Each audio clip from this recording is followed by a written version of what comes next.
Na vida real, o Homem-Aranha pararia um trem? Vamos analisar isto utilizando a física da vida real. Vamos separar a ciência da ficção. Eu tenho certeza que você se recorda da cena memorável de Homem-Aranha 2, em que ele para um trem desgovernado. Mas, primeiramente, vamos entender o problema aqui. Um trem urbano típico de Nova York tem 8 vagões, 40 toneladas cada um, fora o peso dos passageiros, que é adicionado depois que os passageiros embarcam no trem. E isto dá algo em torno de 350 mil quilos. Agora vamos pensar de uma maneira mais simples. Isto é equivalente a mais de 200 carros populares juntos. A velocidade média urbana é 22 metros por segundo, o que dá algo em torno de 80 km por hora, o que não parece muito, até você se lembrar que essa velocidade está sendo multiplicada por 350 mil quilos. Existe na física uma lei muito importante chamada energia cinética, que é a energia de movimento. Toda vez que um corpo tem velocidade, este corpo tem energia cinética, porque este corpo está em movimento. Quando este corpo está parado, ele tem energia de posição, energia potencial, que não depende da velocidade.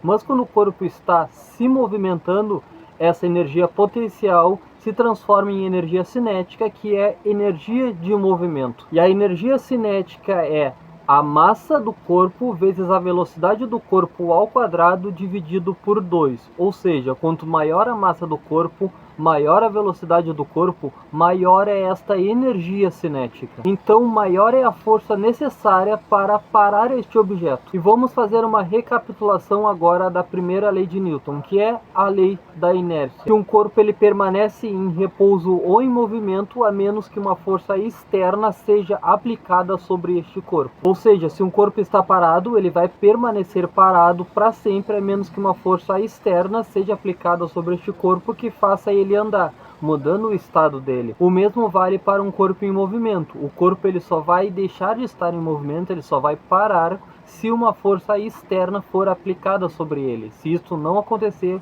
o corpo vai permanecer andando para sempre. Então, ou seja, o corpo ele só muda o seu estado se uma força externa for aplicada sobre este corpo. Agora vamos voltar para o cenário do trem em movimento. Quanto maior for a energia cinética, maior vai ser a força necessária para mudar o estado daquele trem, ou seja, maior vai ser a força necessária para fazer aquele trem parar. Agora vamos pensar aqui utilizando os dados que nós temos da média da velocidade e a massa de um trem. Nós jogarmos tudo isso na equação, nós obteremos uma energia cinética de aproximadamente 85 mil joules. 1 kg de TNT libera cerca de 4 milhões de joules. Isto significa que um trem carrega energia equivalente a cerca de 20 kg de TNT. Ou seja, o Homem-Aranha ele não está apenas tentando segurar um veículo em movimento, ele está tentando absorver a energia de uma explosão. Mas energia não para um trem sozinho. E aqui entra outro conceito essencial: o momento linear. P igual a mv. O mv é a massa e a velocidade deste corpo. Momento é o que mede o impulso do movimento. Se nós formos substituir nesta equação a massa e a velocidade do corpo, nós obteremos algo próximo de 7.700.000 kg vezes metros por segundo. Este número representa o quanto o trem quer continuar andando. Isto significa que para parar o trem, este momento linear precisa chegar a zero. E isto necessita de uma força sendo aplicada ao longo do tempo. E falando em força, para você entender isto, aqui entra a segunda lei de Newton, que é a força igual a massa vezes a aceleração. Quanto maior é a massa do corpo, quanto maior é a velocidade do corpo, maior vai ser a força deste corpo. Mas aqui neste cenário nós temos que desacelerar o trem. Se o trem para em 10 segundos, isto significa que a velocidade do trem caiu de 22 metros por segundo para zero em 10 segundos. A desaceleração é a velocidade dividido pelo tempo. Então vamos dizer aqui que o trem parou em 10 segundos. Nós pegamos a velocidade, que é 22 metros por segundo, e dividimos pelo tempo, dividimos por 10 segundos. Isso nos dá uma aceleração em torno de 2,2 metros por segundo ao quadrado. Agora que nós temos a aceleração e nós ainda temos a massa do trem, que é 350 mil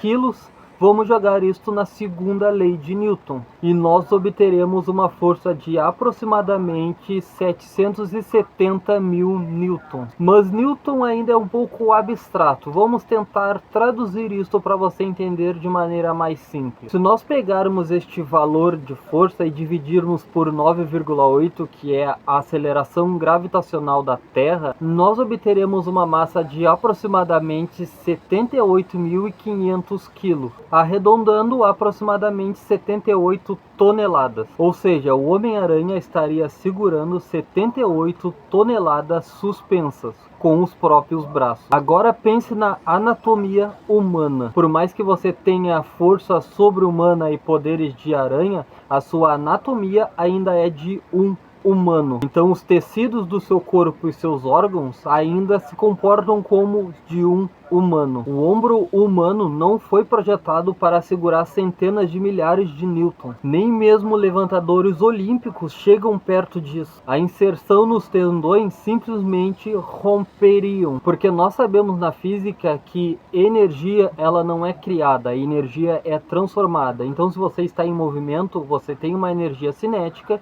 e no momento que você para, essa energia cinética se transforma em energia potencial.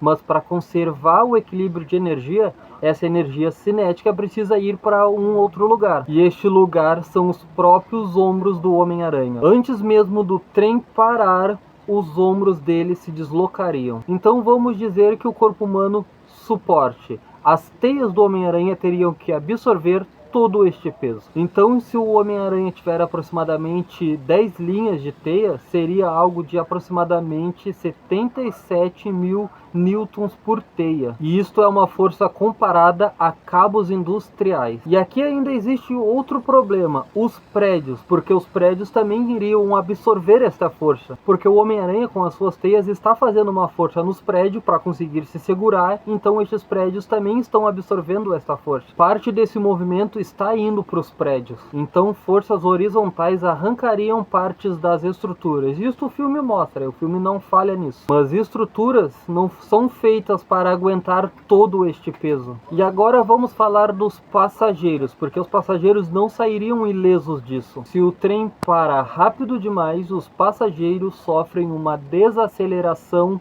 brusca. Acima de 5 a 10 vezes a gravidade, já há chances sérias de lesão. Então o trem precisaria parar lentamente. Mas parar lentamente significa manter aquela força absurda que nós vimos antes por mais tempo. Não há saída fácil, a física ela não negocia. Então o Homem-Aranha conseguiria parar um trem não nas condições humanas. Para isso ele precisaria de ossos com resistência comparável a aço, T12 com resistência industrial, estruturas urbanas reforçadas e controle absoluto de desaceleração. Ou seja, ele não seria apenas um humano melhorado, que é exatamente o que ele é. Ele fisicamente seria outra coisa, que não tivesse a anatomia humana. Convido você a se inscrever aqui no canal para você ajudar o canal a crescer, pois o canal começou agora e precisa muito da sua ajuda para crescer. Deixa o like no vídeo para o YouTube entregar o meu conteúdo para mais pessoas e até um próximo vídeo. Tchau, tchau.